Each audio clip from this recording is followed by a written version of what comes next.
Yes, we are back for season 2 of Energy Captains. Whitney Holtzman, Cam Lynch. We are here back in the flesh. Hello, Whitney. So excited. These recording days are always my favorite. We both leave on cloud 9. We get to talk to so many amazing people. And major difference starting off season 2 is that you retired from the NFL. Congratulations. Thank you. I retired from the NFL. So it feels great. It's nice too to come and podcast. It's like therapy. It's like writing in a journal. Speaking into a journal, and that's what we do here on Energy Captains. Yep, and I think this next chapter will be just as amazing, if not more amazing, than you playing in the NFL. And what an accomplishment to have an entire career accomplished from start to finish by the time that you're in your late 20s. I mean, that's just absolutely unbelievable. Most people work their entire lives to fulfill one career, and maybe they're done around 60, 70, and you've already accomplished so much, and you're not even 30 yet, and I think that you should be incredibly proud of that. Yeah, it's super awesome to tell people, I'm retired, I'm working backwards, right, where the benefits kick in when I'm 55, and I can just work backwards from that. So it's really cool to speak on that, and I've been doing it since I was 7 or 11 years old. So I've been doing it for a while. Even though I'm 26, I've been doing it for a while, and I'm a professional in the field. So it's now time to use these resources and use these skills to our advantage. Absolutely. And it really pays off at this moment that while you were playing football, you used every minute of your free time to have different broadcasting internships and jobs at The Identity, Players Tribune, NFL Network, Fox Sports. And did you feel like when you retired that you were so glad that you used your time wisely to be able to build that resume? Most definitely. Meeting people, especially with our guests that's coming up, meeting awesome women, awesome men in the sports space, in the business space, and just creatives in general. So I get to really find out who I am outside of the player Cameron. And so without further ado, I'm going to introduce our next guest. Her name is Sarina Murphy. Give it up for Sarina Murphy. You all hand clap. Oh, I'm the producer. I'm pressing the buttons. There we are. You are the true producer. But Sarina Murphy, welcome to Energy Captains. We are on video now. We have upgraded from audio to video. So Sarina Murphy, thank you for being our first guest on the Video Energy Captains podcast. Thank you for having me. I'm so excited you're here, Sarina. And, before we hopped on the podcast, I already felt like we had such a connection. And, I'm so grateful that you were willing to be here today and to tell your story because, what you've gone through, a lot of other people have as well, except they've had to kind of suffer in silence because there's a stigma around talking about going through the hard times, and what you're doing and your willingness to be here today is going to be such a guide for so many people. So why don't you tell us a little bit about your background and your story and kind of what led you to this moment here today? Okay, so my name is Sarina Murphy. I'm from Jacksonville, Florida originally, and I moved here to Tampa. I was married to, a former NFL player that did play for the Bucs as well. So with that said, prior to me meeting him, I was an entrepreneur. I had my own business. I had my thing going on, So it wasn't like, oh, I'm a damsel in distress and somebody came and rescued me for financial gain. That wasn't the case. I just want to throw that out there. And the thing with narcissists is that they don't just show up and you see their bad side right away. They have a manipulative way of being charming in the beginning to make you think that it's everything that you've been looking for. And so you get excited about that partner, and it's not until you're deep in it that their true colors come out. And so, when you had everything going on, I assume when you guys met that, he made you feel in the beginning like you could be more of yourself and everything you had going on was what he was looking for. Absolutely. And as soon as we got married, 2 weeks in, I just seen a change. It was like Jekyll and Mr. Hyde, It was that fast? It was that fast. Wow. What's some advice that you would have for athletes whenever we do get married, right? What kind of conversations should we have with our partners so we don't fall into that trap of narcissism, of being abusive in different ways? What's some advice? Well, my advice will be, make sure that's the person that you really want to be with for the long run. If you see somebody that has attributes to help you leave a legacy, don't use that person to get you where you need to be and then you're just going to leave them. Don't do that. Just make sure that you guys can build together. Also allow that woman to have her own, because a lot of times, people in high profile or someone that has a lot of money more than what their significant other is making or vice versa, they're basically, okay, I want to just, take care of you. I want to take care of you. So that means I don't want you to work. And that can fall into narcissistic behavior, because now, being that you feel like you're paying all the bills and you're doing all this, I'm going to control you. You can't do this. You can't do that. And now the person that you felt in love with is not the person that you met at the beginning. It's a power imbalance. Right. So at that point, that happy-go-lucky woman, that person that was always loving on you, she's not loving on you anymore, because now she's depressed because you're not allowing her to be that person that you met in the first place. And were there any red flags before those signs started to come out, or are there any questions you wish you had asked that might have exposed who he was before the signs started coming out? I mean, I have friends who, have been in similar dynamics where they say, went during the engagement, in the beginning of the marriage, they saw no signs, and it wasn't until they were kind of trapped that it started to come out. So, it's not necessarily that you missed signs, but what was it like in your circumstance? Well, when we were about to get married, I want to say like a month or so before, I saw signs, but I was like, it's not that bad. It's going to change. And what were those signs? The signs was being demanding, saying stuff about my appearance. I know how to dress. So and you're beautiful inside and out. Yeah. It was like, he'd say little stuff like, oh, you're going to wear that. Like, I don't want people to think that my future wife is this, but in my mind, I was like, well, this is how you met me. And it wasn't like I was dressed half naked. I'm very classy. So I just felt at that time that he was just saying it so nobody else would want to try to come and talk to me. You know what I mean? Mm-hmm. So I was It was flattering. Yeah, it was at the point. And then I was like, you know what? He don't mean it. It's going to change. And then I just started seeing like small little anger issues. And then, I was the type of person, I kind of calmed him down. And I was like, well, that's what a wife is supposed to do. Because growing up, I didn't see a successful household. My mom was a single parent, and on my dad's side, he was married for 30 years, but I didn't know him like that. So it was kind of like I'm going into this thing thinking I know how to be a wife, or, and, you go to church and they say you have to submit. And you have to know the difference between submit and being stupid. That's what I learned in this marriage as well. You know what I mean? What a great one-liner to remember, to make sure that you're staying on the right side of that equation. Yeah, absolutely. So everything that I thought that I was supposed to be as a wife was totally not what it was supposed to be. So for women dating athletes, or the other way around, right? You have men dating female athletes, right? Serena Williams, X, Y, and Z. So for high-profile athletes or anybody in the military or any high-level profession, do you suggest getting counseling? Absolutely. Absolutely. And I feel like, because we did go to marriage counseling, but he was also an evangelist in the church that we went to. We only went to counseling twice, and he was married before. So the counselor was like, you've been married before, you know what to do. So it's kind of like a slap on the wrist.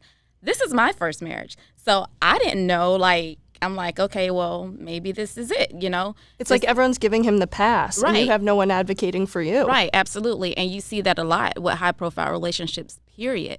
Because a lot of times people think that just because what you see on the outside of a person, that's who they are, but behind closed doors, they can be a complete monster. So when you go out and you try to, get help, or you tell people, well, this is what's going on. Like, for example, the first year that we were married, and the domestic violence started happening when it was mental and verbal, went to the church, tried to get counseling and everything. And the first thing they told us is, you two are trying to become one. But to me, no, that's definitely not how you speak to your wife. That's definitely not how you treat the person that you say you love. Is different. I understand that in relationships you do have, your differences, but to disrespect somebody to their lowest points where you're trying to make them feel like they're nobody, that's not what's up. And thank goodness you had the awareness and self-esteem to know what was taking place wasn't okay, because right. You hear all these cliches, relationships aren't perfect, you have to compromise, and so sometimes it's hard to know what the line is right. of what's acceptable, and once you're deep in it, you're a loyal person, so you're just trying to find ways to make it work. And so what is that line of what is okay and what isn't for someone who might be questioning the relationship there and now? What are some of those things that might be happening to them that they should really kind of maybe reconsider the position that they're in and maybe think about getting out? Right. So for me, looking at the whole spiritual aspect, because I am a spiritual person, you have to know God for yourself. Because if you don't know God for yourself and you run to, somebody that you look at as a spiritual advisor, they can tell you one thing, based on what the Bible says, but that's not the best thing for you. So if God is telling you in your hearts of hearts, this is not how it's supposed to be, and you need to get away from this situation, it's okay to get divorced if you're not in an area to where you feel like you're safe, your kids are safe, or you having so much stress that it's causing medical issues. It's okay. It's okay. And I don't want people to think that if I get married, I have to deal with this because it say to death do you part. The vows and everything, which is cool, but it's the vows to me is, you're going to have normal things that happen, right? But when things get to a point where it's kind of like it's health related, you feel like you're fighting for your life. To me, it's time to cut it off. And a lot of people, they take the advice of spiritual advisors as face value and they stay in it, which is why I stayed in my marriage for 5 years, because I prayed about it. I was like, okay, God, we're going to work through this thing. I feel like I'm battling for my husband and for my relationship. Really, I was losing myself within, And I just felt like, when I came into the situation, God never told me to give up my career. God never told me to do this and do that. I did that because I felt like this is what a good wife is supposed to do, and this is what my husband expects of me. So having your own mind, knowing God for yourself is the advice that I would give somebody. You know what I don't like? When people mask evil with religion. Yeah. And I'm gonna tell you 2 stories. One story with the military. Guy on the boat on the submarine says, yeah, we release Navy SEALs from this submarine and they go and do God's work. We don't know what it is, but we go do God's work. Mm-hmm. I'm like, what does that mean? Right. Go do God's work. I mean, you're masking something with religion, number one. And number two, I just retired, went through the trust, which is for the former players, mm-hmm. right? You get your benefits. So Cigna, we get 5 years for coverage after we're done playing. And they provide counseling for you and your partner. And it's an unbiased person. Right. And so when you say unbiased. So relationship counseling comes with your medical benefits when you retire. Wow. I bet people don't realize that. That's amazing. And that can be a little bit better, I would say, so people can't mask that evilness behind religion. Right. You go to an unbiased person. But then you have that aspect of, okay, you have somebody who has a status in front of people. Right. And how would that be unbiased? Right. So how would you know? But I don't like the fact that they hid evil behind religion. That's hypocritical. Absolutely. It's not fair. And I think, you have to ask yourself, everyone is always going to weigh in with an opinion, but you have to say, is this working for me? Absolutely. And everyone else is going to have a different answer based on who they are. And at the end of the day, the person has to add to your emotional bank account. If they continue to take out money and they're draining you emotionally, then it's not working for you and you have to get out. And I think that has to be the litmus test instead of what everyone else out there is trying to tell you. Absolutely. I totally agree with that. 0% toxicity. That's what Whitney says all the time. So and so transitioning from what we can do as men to do better, right, in life, right, into women in sports, right? Instead of pushing women down, lifting women up. Absolutely. And I was just, wanted to touch on one of the things you mentioned is we hear about, physical abuse. That's the most obvious, which I'm so sorry that you went through. And obviously the emotional is a little more secretive and buried down because you can't see it. And so, people are really struggling with it. But you also talked about financial being, abused as well. And so can you just touch on how that went down and just maybe some signs. So again, other people who might be experiencing the same thing, like, everyone on the outside, we think, okay, people get married and they have a joint bank account, but there's often an imbalance of power when you're trying to create a partnership. So how did that work in your world when you were going through those tough times? So like I said, I had my own for so long and coming into something, I've been working since I was 16. So to have somebody say, hey, you don't have to work, I want to take care of you. I'm like, okay, let's Hallelujah, do this, right? Yeah. Sounded great. Yeah. So I was excited, I just thought that's how marriage is supposed to work. So long story short, my daughter, who is not his child, her dad passed away. So with that said, when she was like 4 or 5, of course she was getting her insurance money and everything. And that was the only income that I had coming in at that time because he didn't want me to work. So I first started seeing the financial situation when he was like, okay, I need you to go to the bank, take all the money out, give it to me so I can put it towards the bills. And I'm like, okay, but, this is for my daughter. What if she needs something? And he was like, well, you have to ask me for it. Oof. So I was like, Hell no. He's not Right. your dad. Yeah. What? Right. So I wasn't feeling it. And then so he was like, well, if that's not what you want to do and you want to help out with the household, don't ask me for anything for her. So I was like, okay, whatever. It's not even a big deal. So I did that for like 2 months. And when I asked the thing the thing that really got me was when I asked him for like she needs some shoes because her foot was growing too fast. And he was like, oh, we don't have the money for that. So I'm like, so what is this extra money that I'm giving you on top of what I'm paying bills or whatever. And I was like, well, I'm not doing it anymore. And so he called up the elders of the church once again, and they were basically saying, in reference to finances, the guy is supposed to take care of the finances. Anything that the wife brings in is extra or whatever.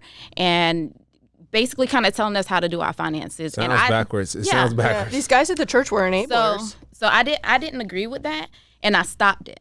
Good. I stopped going to my bank because it didn't make sense to me to have the Social Security office depositing stuff in my account. I have to go get it, bring it back to you, and ask for it. It's too much. You grown. Right. I mean, you are a woman. Right. You are independent. And You- even through all of this abuse and manipulation, you still never lost your strength and your smarts. And I think that saved you through this situation. It actually kind of made it worse. Really? It did. It really did, because like when I started not really talking back but standing up for myself, it was like, okay, That well, fueled his fire. yeah, it did. So it was kind of like, it was always an argument, and it started getting to the point where, okay, well, go get my papers, and go get his papers, meaning go get my papers so we can file divorce.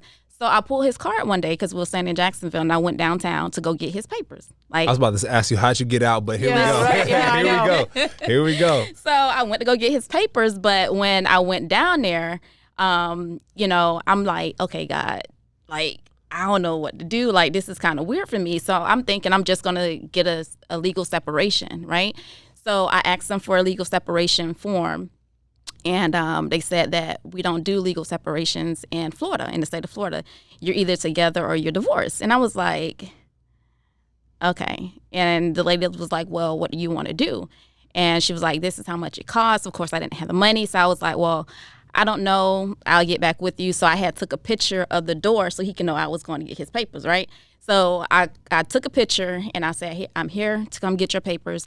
Is this amount of money I need it so I can go ahead and file? And he just went off on me. He's like, so now you're around here trying to tear our family up. Like, he threw it back on me. He knew how to gaslight you. So Right. that he always had the power to deceive you in terms of your own thoughts. Right. So, with that said, I was just like, I don't know. I was stupid. Let's just say that. Like I said, it's a difference between being submissive and being stupid. And I was so stupid during those 5 years of marriage, that I'm just looking back and like, dang, like even talking about it. But I think you learned, right? You know, Yeah. I mean, what was going on? You're an authentic person who takes things at face value. And when someone is so manipulative and controlling, it's not obvious what's going on. It's not right in front of Yeah. you that you're making a choice. It's, it's so deep seated that you just think you're doing the best you can in your relationship, and you Right. don't even realize that someone is playing games with your mind. Right. And, so you realize in hindsight what was going on was not okay, but you never had the example of, this is what's normal and what you're going through is not. I mean, you had to learn the hard way. We all Right. have in a Yeah. lot of And what circumstances. conversation did you have, or what moment did you have where it was like, I'm out? So when we moved to Tampa is where he played his best years, So he had the crowd, when we go out, people knew who he was. We got free food. It was just like, It seemed on great top- on the outside. right. So it just fueled his fire, because once and you might experience this, I'm not sure if you will, but once you stop playing football, the cheers of the crowd is gonna fade. You know what I'm saying?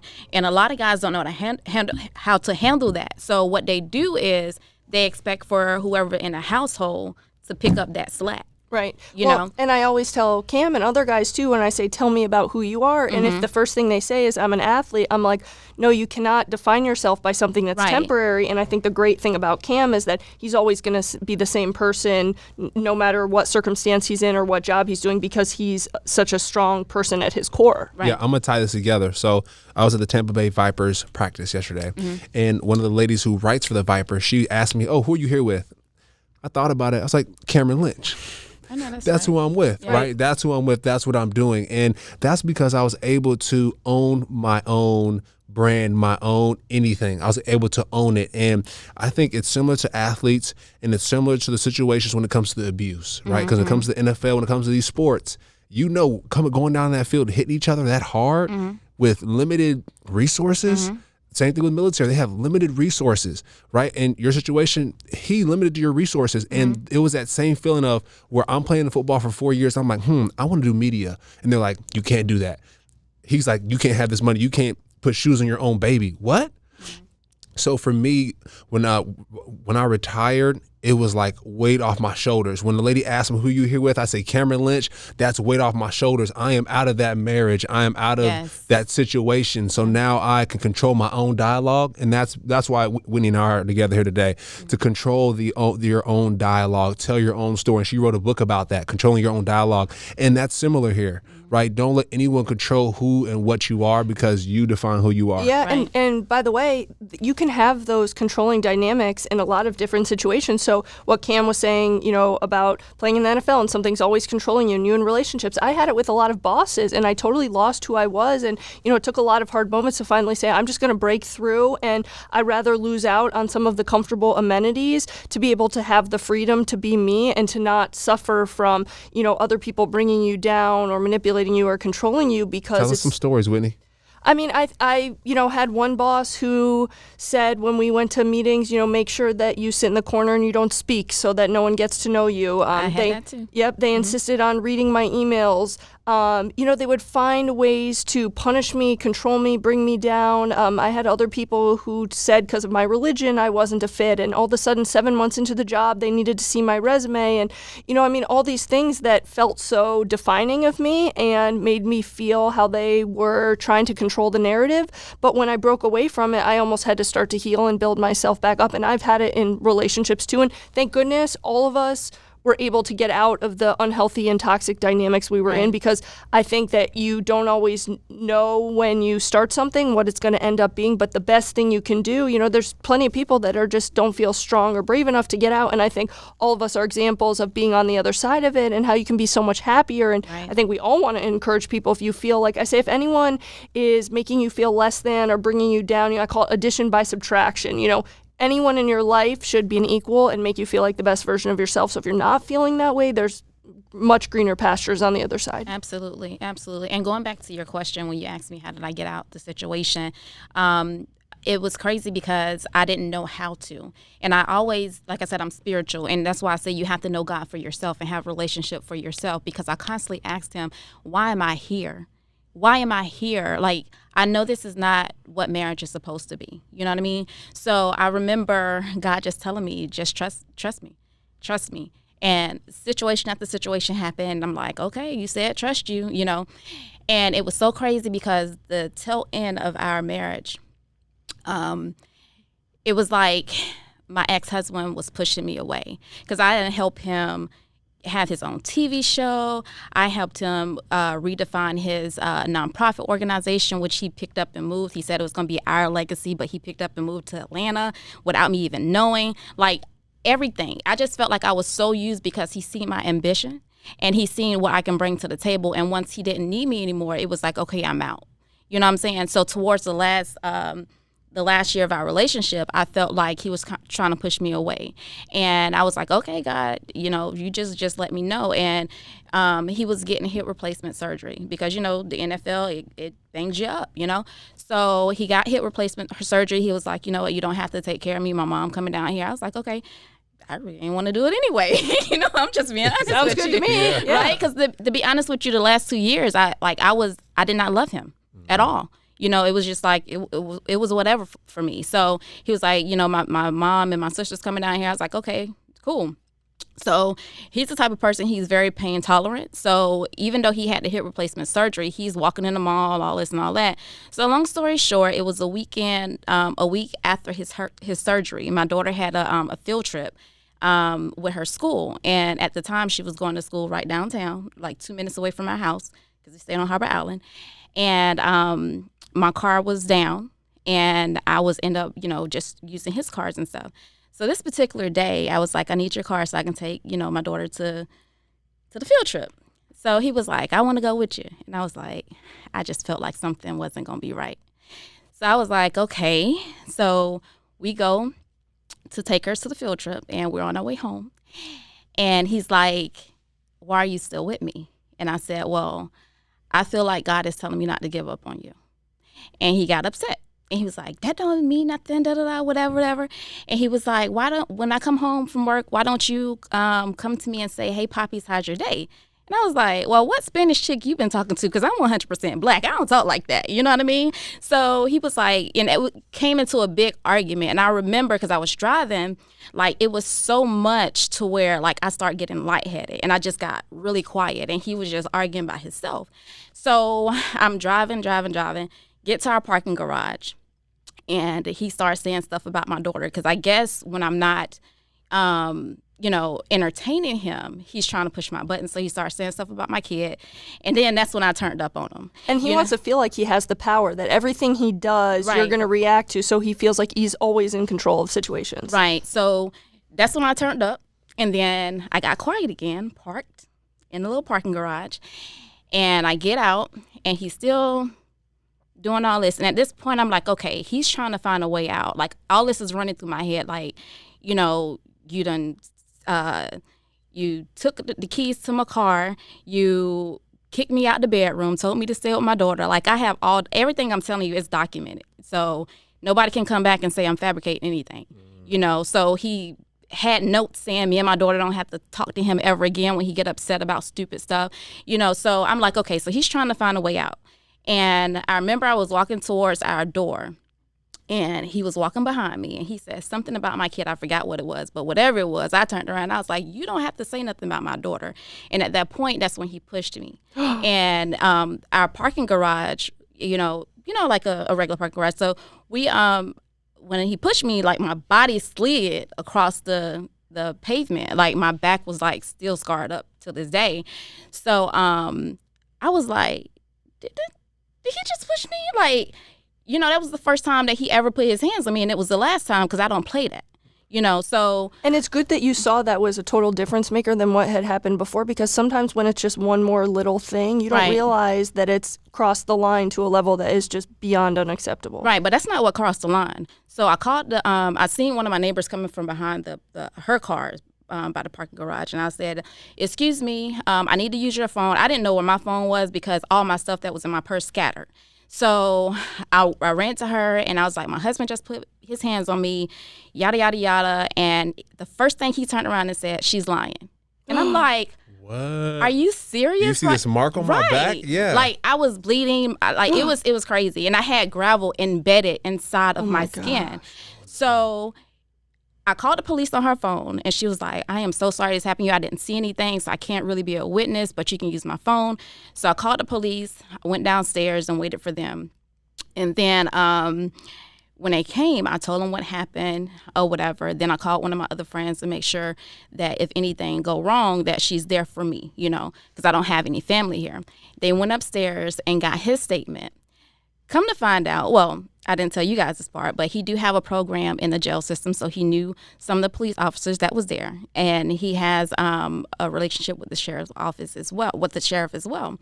It's so hard for women to speak up when you're with an athlete, because they have so much power and influence in the community that everyone wants to be a fan of theirs and take their side, and so you're silenced. Absolutely, and it's funny that you said that, because one of the it was two cops that was there. It was an older guy and a younger guy. The younger guy, when he went up and got the statement from him, he came back downstairs and got on his little whatever it's called, that thing, and was like, he called somebody else and was like, hey, I think you want to come around here because this is a high profile case. And he was laughing. I guess he didn't hear me. He didn't know I heard him. So I'm like, are you serious right now? Yeah. So long story short, I end up being arrested because I don't know what he said upstairs. Oh my goodness. No. And I was like, what is really going on? So I saw his statement, and he said in his statement that I ran towards him. He was fearful for his life. He put up his arm, and I have the police report. He said he put up his arm. I ran into his elbow, and I fell back. First of all, you're a football player. I am 110 pounds, barely breaking 5 even. So how is it if hypothetically I was running towards you because you just got hip replacement surgery, how are you scared of me? You know what I'm saying? How do you explain this grab on my back? Exactly. From a forearm shiver. That don't make any sense. Exactly. So I end up going to jail. I was so freaking mad. So mad, terrified. So when they booked me, they put me in my cell, I was scared because it was like 3 o'clock in the morning. The lady that was at the bunk, she was big and she was breathing hard because she was asleep, and they had to put me at the top bunk, and I was like... And you're framed. I mean, you're the victim, and here you are because of his power being... And that's terrifying that you may never get a chance to, tell the truth of what happened. Absolutely. So the first thing I was thought about was my daughter. So luckily my friend was there. She went and got her, And I'm in my bunk, I'm just crying, and I'm like, God, you told me to trust you. How do you want me to trust you? I say, this guy gets away with every single thing. So I remember at that point, 3 months before that, I remember God gave me the scripture of Joseph. I don't know if you guys remember that story, but his brothers, was hating on him, and he ended up getting in jail, but he came out as a victor, and, he was just so wealthy, and just everything just lined up for him. So when God gave me that vision again, I was like, okay, I'm going to trust you in this situation right here and right now. Went to court the next day, and the judge was not letting anybody go with a domestic violence case. And I told the public defender, I was like, listen, I don't have any family here.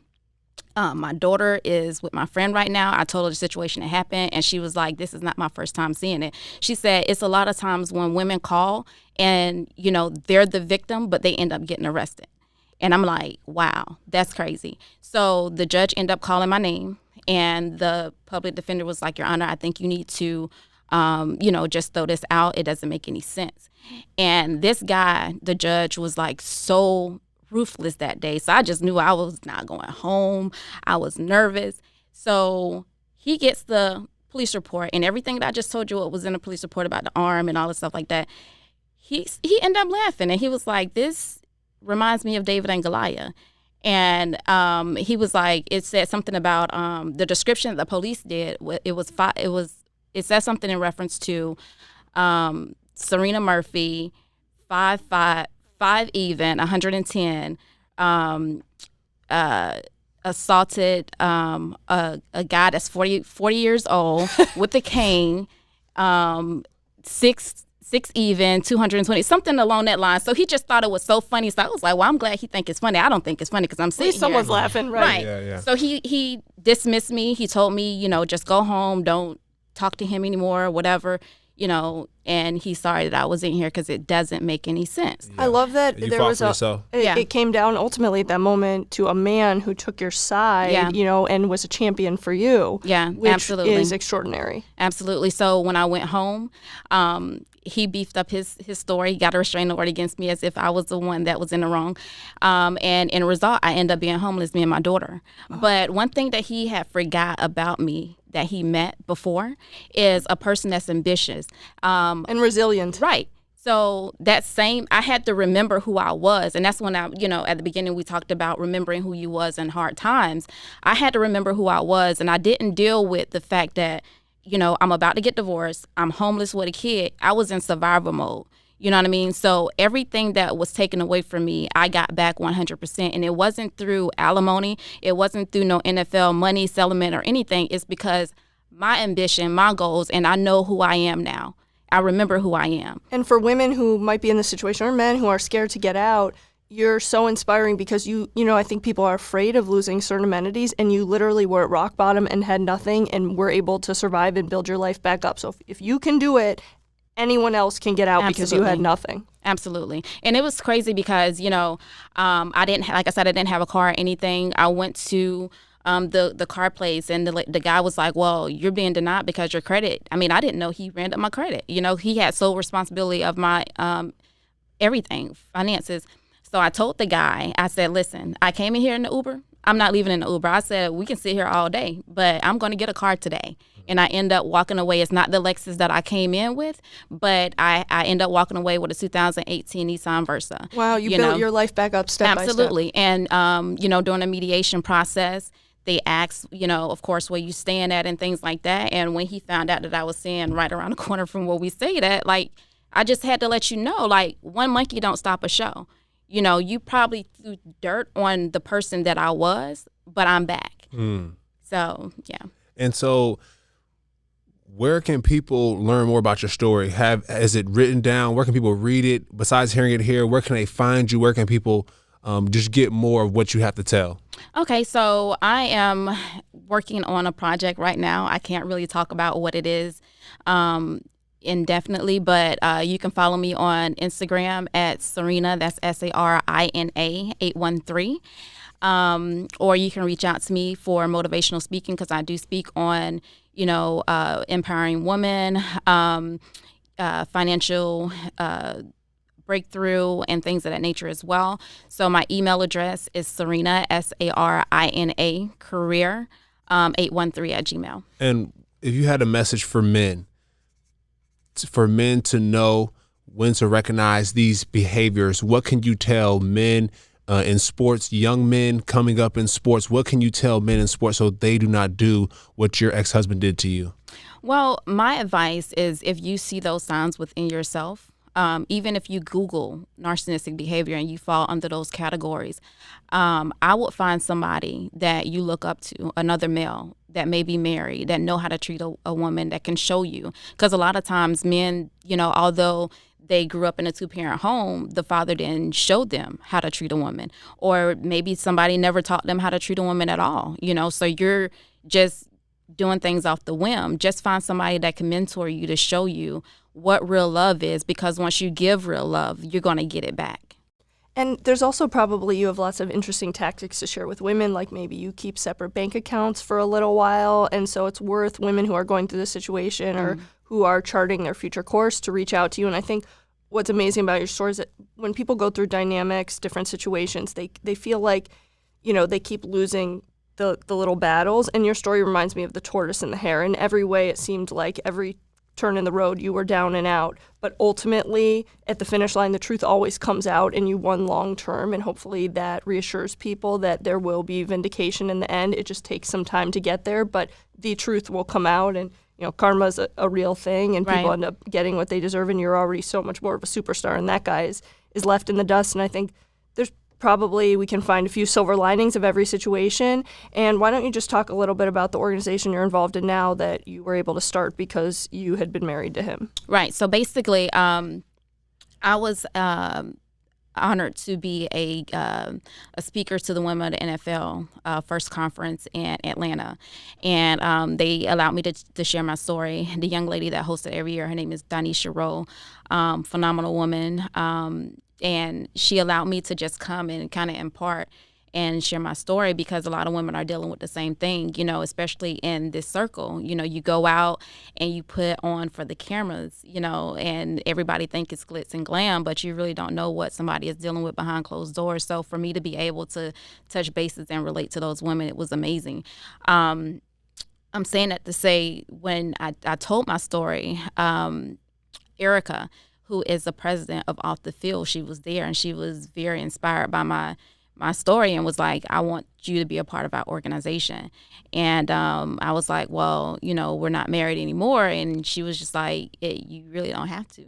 You can help women in our organization that's going through the same thing that you're going through. And I built such a sisterhood. Like, we can call each other at any time, any point. We have outings where we go. Like last year, we went to Washington, and we just had a phenomenal girls trip, and that's something that's needed, And what's the name of the organization? It's Off the Field Players Wives Association.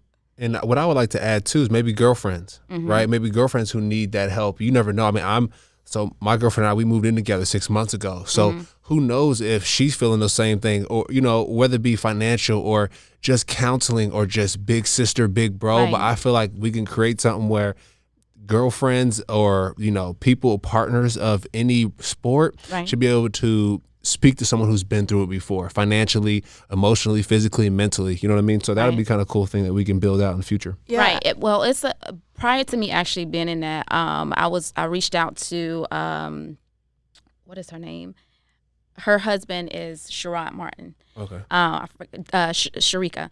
And so she had an organization to where is it's WAGs redefined. So I can hook your girlfriend up with that, and that's how I actually start learning about like different groups and everything. That's a sisterhood as well. And just because we the off the field Players Wives Association doesn't mean that we're disowning those that's not married. You know what I'm saying? Because we do mentor those that's not married, that's looking to get married as well. So it's not like you see on TV, the drama, or if you're this person, you can't come in. No, it's not like that at all. And obviously what you went through is a real-life horror movie, and you're such an inspiration, so strong and brave and smart and resilient that you were able to get out of that dynamic, because in every way he had all the power, and it's because of you being a superstar that you were able to get yourself out. But both through this sisterhood, this podcast and your platform, you're going to be able to save so many more lives. And, it's just feel horrible for what you endured, but I know because of your story and your willingness to talk about it and help others that you're going to totally change the lives of so many people, especially ones going through similar situations. Yeah, Sarina, you're a superhero, and we thank you for sharing your story. I hope the world gets to hear it, and men don't do that to women anymore. Like this, we need to X-nay that, get that out of there. So thank you again for joining us on the Energy Captains Love podcast. does not hurt. That is not a real man right there. Love does not hurt. I like that a lot. So Sarina Murphy, thank you again for sharing your story, and much love from Cam and Whitney. Thanks, Sarina. Thank you for having me.